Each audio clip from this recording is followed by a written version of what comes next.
Hollywood বলিউডের মতো বাংলা সিনেমার জনপ্রিয়তাও ছিল একসময় আকাশচুম্বী, কিন্তু সময়ের ব্যবধানে তা আস্তে আস্তে হারিয়ে গিয়েছিল। সম্প্রতি সুড়ঙ্গ, তুফান, দাগি ও বরবাদ সহ বেশ কিছু সুপারহিট সিনেমার হাত ধরে আবারও ঘুরে দাঁড়িয়েছে বাংলা ফিল্ম ইন্ডাস্ট্রি। চলুন আজ জেনে নেওয়া যাক বাংলাদেশের সেরা 10টি ব্যবসা সফল সিনেমা সম্পর্কে। আমাদের আজকের ভিডিওর 10 নাম্বার অবস্থানে রয়েছে প্রিয়া আমার প্রিয়া মুভিটি। বদিউল আলম খোকন পরিচালিত এই মুভিটির মাধ্যমে শুরু হয় শাকিব খানের আকাশচুম্বী জনপ্রিয়তা অর্জন। 2008 সালের 13ই জুন মুক্তি পাওয়া এই রোমান্টিক অ্যাকশন মুভিটিতে শাকিব খানের নায়িকা ছিলেন সাহারা। মুভিটি 2008 সালের ঢালিউড বক্স অফিসের শীর্ষস্থান দখল করে নেয়। এর মাধ্যমে এটি বাংলাদেশের সর্বকালের সর্বোচ্চ আয়কৃত মুভিগুলোর তালিকায় অন্তর্ভুক্ত হয়। এমনকি 2019-এর আগ পর্যন্ত এটিই ছিল শাকিব খানের অভিনয় জীবনের সর্বোচ্চ আয়কৃত সিনেমা। তৎকালীন সময়ে মাত্র 50 লক্ষ টাকা বাজেটের মুভিটি বক্স অফিসে কালেকশন করে 14.5 কোটি টাকা। 9 নাম্বার অবস্থানে রয়েছে দরদ। দরদ মুভিটি মুক্তি পায় 15ই নভেম্বর 2024-এ। অনন্য মামুন পরিচালিত মুভিটির লিড ক্যারেক্টারে ছিলেন শাকিব খান এবং বলিউড অভিনেত্রী সোনাল চৌহান। মুভিটি রিলিজের আগে বেশ আলোড়ন সৃষ্টি করলেও বক্স অফিসে আশানুরূপ ফলাফল পাওয়া যায়নি। 10 কোটি টাকা বাজেটের দরদ মুভিটি বক্স অফিসে কালেকশন করে 15 কোটি টাকা। 8 নম্বরে রয়েছে সুড়ঙ্গ। ছোট পর্দার জনপ্রিয় অভিনেতা আফরান নিশো সুড়ঙ্গ মুভির মাধ্যমে তার বড় পর্দার ক্যারিয়ার শুরু করেন।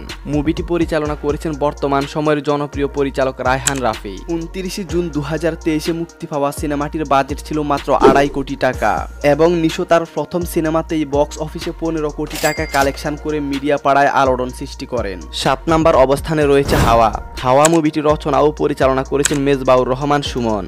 করোনা মহামারী পরবর্তী সময়ে যে কাজগুলো দেশীয় সিনেমাকে পুনরায় তুলে ধরেছিল সেগুলোর মধ্যে হাওয়া অন্যতম। সিনেমাটিতে আকর্ষণীয় অভিনয় দিয়ে মুগ্ধতা ছড়িয়েছেন অভিনেতা চঞ্চল চৌধুরী এবং উদীয়মান তারকা নাজিপা তুষি। এছাড়াও গুরুত্বপূর্ণ ভূমিকায় ছিলেন শরীফুল রাজ, সুমন আনোয়ার, সোহেল মন্ডল, নাসির উদ্দিন খান এবং রিজভী রাজু। এমন রোমাঞ্চকর পটভূমির সিনেমাটি মুক্তি পায় 2022 সালের 29 জুলাই। ছবিটি বাংলাদেশের অস্কার কমিটির 95তম অস্কারের সেরা আন্তর্জাতিক ফিচার ফিল্ম বিভাগের জন্য নির্বাচন করেন। এছাড়াও এটি স্থান পেয়েছিল 80তম গোল্ডেন গ্লোব প্রতিযোগিতার শর্ট লিস্টেও। মাত্র 30 লাখ টাকা বাজেটের সিনেমাটি 16 কোটি টাকা কালেকশন করে বিশাল সাফল্য অর্জন করেন। নাম্বার 6 স্বপ্নের ঠিকানা। স্বপ্নের ঠিকানা চলচ্চিত্রটি পরিচালনা করেছেন এম.এ. খালেক। 1995-এর 11ই মে মুক্তিপ্রাপ্ত এই সিনেমায় সালমান শাহের নায়িকা ছিলেন শাবনূর ও সোনিয়া। মুভিটি ঢালিউড ইন্ডাস্ট্রিতে তথাকথিত ধনী দরিদ্র পরিণয় এবং ত্রিভুজ প্রেমের গল্পভিত্তিক চলচ্চিত্রে একটি তাৎপর্যপূর্ণ মাইলফলক স্থাপন করেছিল। মাত্র 65 লক্ষ টাকা বাজেটের সিনেমাটি 19 কোটি টাকা আয় করে অবিশ্বাস্য সাফল্য অর্জন করে। নাম্বার 5 বেদের মেয়ে জ্যোৎস্না। তোজাম্মেল হক বকুল পরিচালিত এই মুভিটি বাংলাদেশের মুভি আর্কাইভের সেরা মুভিগুলোর মধ্যে অন্যতম। রাজপুত্র ও বেদের মেয়ের প্রেম কাহিনী নিয়ে নির্মিত সিনেমাটির প্রধান চরিত্রে অভিনয় করেছেন ইলিয়াস কাঞ্চন ও অঞ্জু ঘোষ। বেদের মেয়ে জ্যোৎস্না চলচ্চিত্রটি মুক্তি পেয়েছিল 1989 সালের 9 জুন। মাত্র 20 লাখ টাকা বাজেটের সিনেমাটি বক্স অফিসে 20 কোটি টাকা কালেকশন করে এক অবিশ্বাস্য রেকর্ড গড়েছিল তখন। 4 নাম্বার অবস্থানে রয়েছে রাজকুমার। রাজকুমার মুভিটি পরিচালনা করেছেন হিমেল আশরাফ। সিনেমাটিতে প্রধান চরিত্রে অভিনয় করেছেন শাকিব খান এবং মার্কিন অভিনেত্রী কর্টিনি কফি। 2024 সালের 11 এপ্রিল সিনেমাটি মুক্তি পায়। সিনেমাটির নির্মাণ ব্যয় ছিল 6 কোটি টাকা এবং এটি বিশ্বব্যাপী মোট 26 কোটি টাকা আয় করে।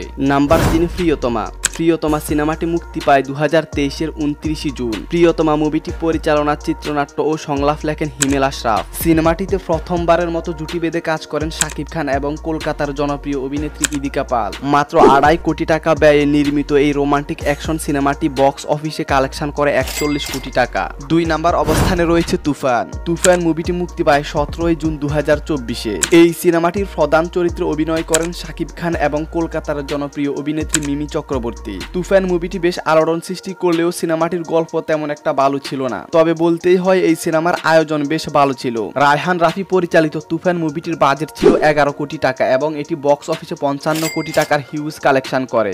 নাম্বার 1 বরবাদ।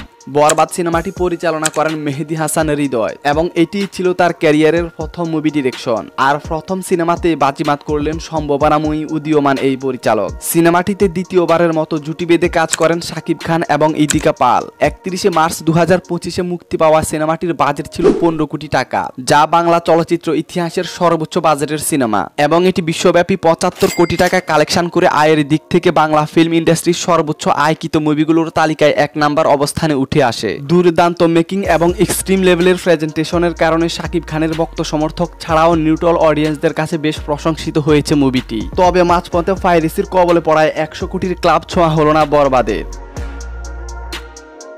বাংলা ফিল্ম ইন্ডাস্ট্রির সর্বকালের সর্বোচ্চ আয়কৃত 10 সিনেমার 6টিতেই লিড ক্যারেক্টার ছিলেন শাকিব খান এবং একটি করে সিনেমায় লিড ক্যারেক্টারে ছিলেন আফরান নিশো, চঞ্চল চৌধুরী, সালমান শাহ এবং ইলিয়াস কাঞ্চন। বিশেষ দ্রষ্টব্য, তাণ্ডব মুভিটি মুক্তির আগেই এই ভিডিওটি তৈরি করা হয়েছে, তাই তাণ্ডব সিনেমা সম্পর্কে কোনো তথ্য এই ভিডিওতে নেই। তবে আশঙ্কা করা যাচ্ছে বাংলা সিনেমার সকল রেকর্ড ভেঙে আয়ের দিক থেকে 1 নাম্বার অবস্থানে উঠে আসবে রায়হান রাফি পরিচালিত তাণ্ডব মুভিটি। এই 10টি সিনেমার মধ্যে কোন সিনেমাটি আপনার সবচেয়ে বেশি ভালো লেগেছে অবশ্যই কমেন্ট করে জানিয়ে যাবেন। এতক্ষণ সাথে থাকার জন্য সবাইকে অনেক অনেক ধন্যবাদ।